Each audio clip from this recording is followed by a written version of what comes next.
শালা আর একটা নাম্বারের জন্য শালা লটারির টিকিটটা বাঁধলো না। এ ভগবান, তুমি আমাকে রক্ষা করো, আমি তো লটারির টিকিট কাটতে কাটতে বড় ভিখারি হয়ে গেলাম।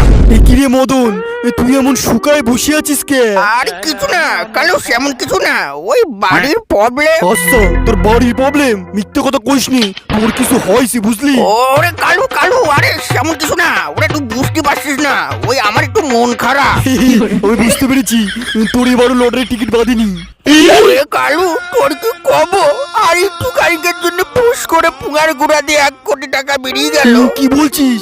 1 কোটি টাকা? হ্যাঁ রে ভাই, ঠিকই শুনেছিস, আমার 33 আর ওইখানে 32 খেলেছে, সব শেষ। আরে ভাই চিন্তা করিস না, আরে মাঝে মধ্যে এসব হয়, আরে পরে ঠিক হয়ে যাবানি।